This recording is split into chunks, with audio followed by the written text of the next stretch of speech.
ஐந்து கரத்தனை யானை முகத்தனை இந்தின் இளம்பெறை போலும் ஏற்றனை நந்தி மகந்தனை ஞான கொழுந்தினை புந்தியில் வைத்தடி போற்றுகின்றேனே. அன்பிற்கினிய சன் டிவி நேயர்கள் அனைவருக்கும் வணக்கமும் நல்வாழ்த்துக்களும்.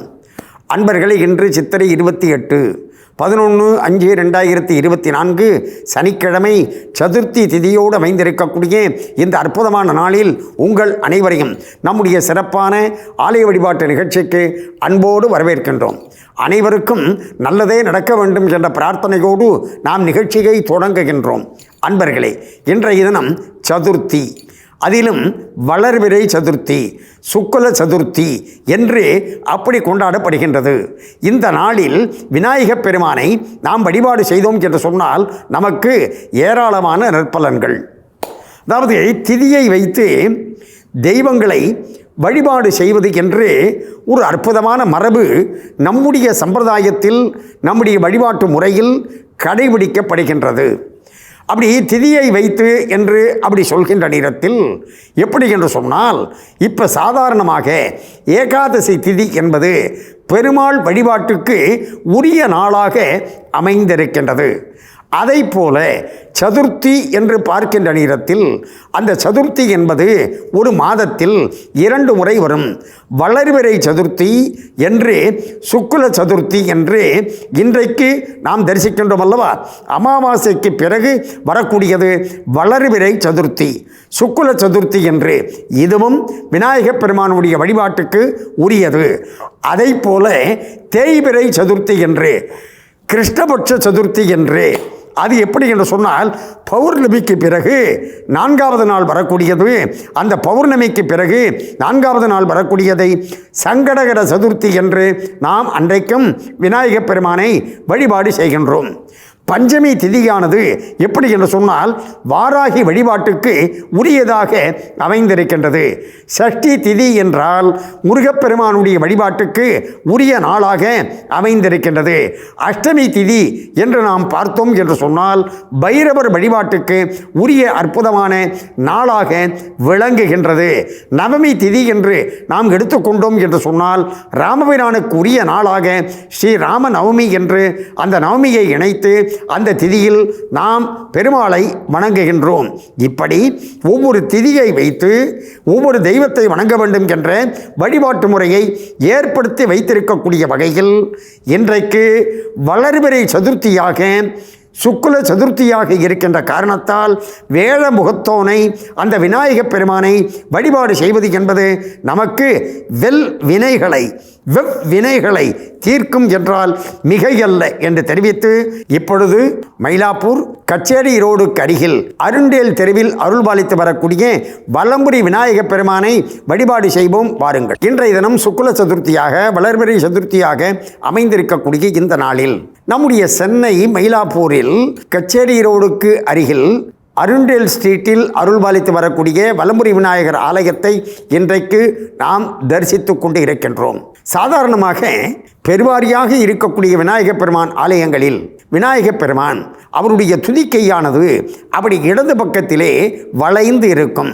எனவே அவர் இடம்புரி விநாயகர் என்று அழைக்கப்படுகின்றார். ஒரு குறிப்பிட்ட சில இடங்களில் மட்டும்தான் வலது பக்கத்திலே அந்த விநாயகப் பெருமானுடைய துதிக்கையானது வளைந்திருக்கும், சுழிந்திருக்கும். அதற்கு வலம்புரி விநாயகர் என்று பெயர். அதாவது ரொம்ப ஃபேமஸான கோவிலாக இருக்கக்கூடிய பிள்ளையார்பட்டியில் பார்த்தோம் என்று சொன்னாலும் அங்கு விநாயகப் பெருமான் வலம்புரி விநாயகராகத்தான் அருள்பாலித்து வருகின்றார். ஆனால் இந்த வலம்புரி விநாயகர் என்பது ரொம்ப ரேர். அதாவது எல்லா இடங்களிலும் இடம்புரி விநாயகர் தான். மணக்குள விநாயகர் கூட பார்த்தீங்கன்னு சொன்னாக்க பாண்டிச்சேரியில் அவர் இடம்புரி விநாயகராகத்தான் விளங்குகின்றார். ஆனால் வலம்புரி விநாயகர் என்பது அபூர்வமாக சில கோவில்களில் மட்டும் அமைந்திருக்கக்கூடிய சிறப்பு வாய்ந்த தன்மைகளில் ஒன்றாக இருக்கின்றது.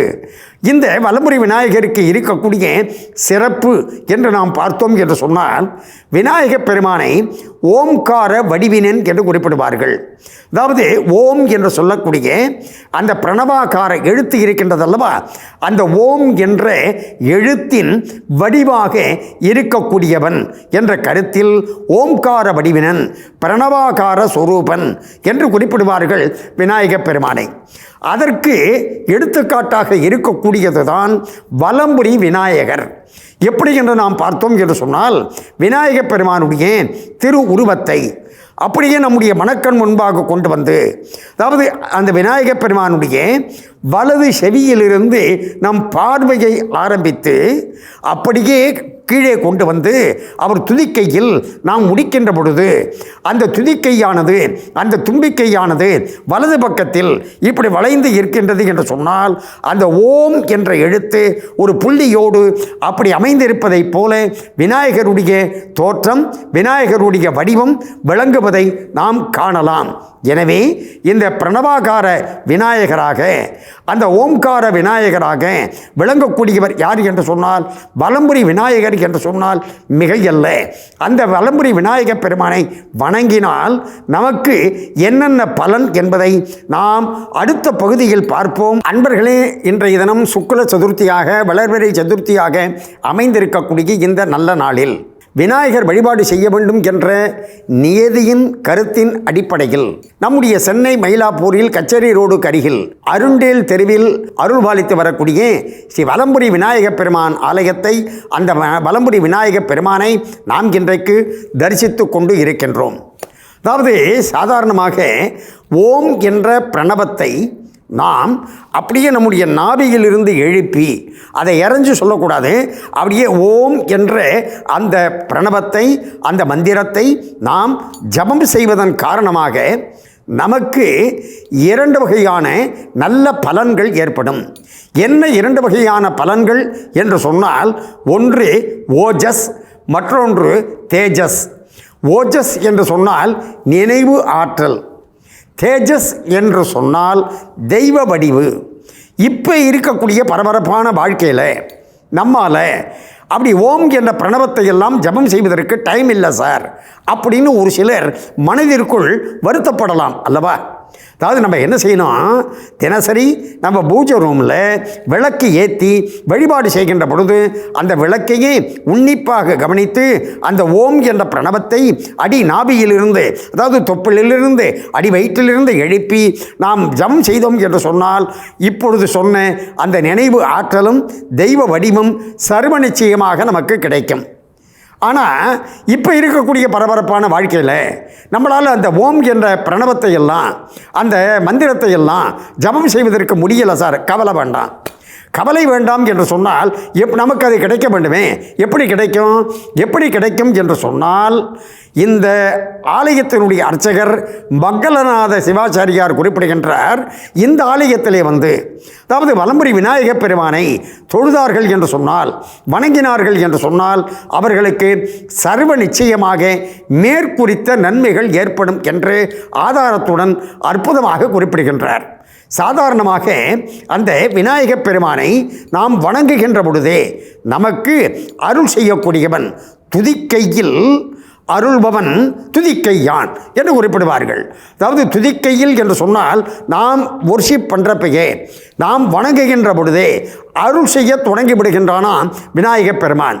அதைத்தான் நயமாக கவிதையில் துதிக்கையில் அருள் செய்பவன் துதிக்கையான் என்று அந்த வேழமுகுத்து விநாயகப் பெருமானை நாம் வணங்கிட நம்முடைய வெவ்வினைகள் அனைத்தும் நீங்கிவிடும் என்று சொன்னால் மிகையல்ல என்று தெரிவித்து, சென்னை மயிலாப்பூர் கச்சேரி ரோடுக்கு அருகில் அருண்டேல் தெருவில் அருள்பாலித்து வரக்கூடிய வலம்புரி விநாயகப் பெருமானுடைய அருளால் நம்முடைய நேயர்கள் அனைவரும் எல்லா நலமும் பெற்று பல்லாண்டு பல்லாண்டு வாழ வேண்டும் என்று பிரார்த்தனை செய்து கொண்டு இந்த அளவில் நிறைவு செய்து கொள்வது நாகை முகுந்தன். நன்றி, வணக்கம், வாழிய நலம்.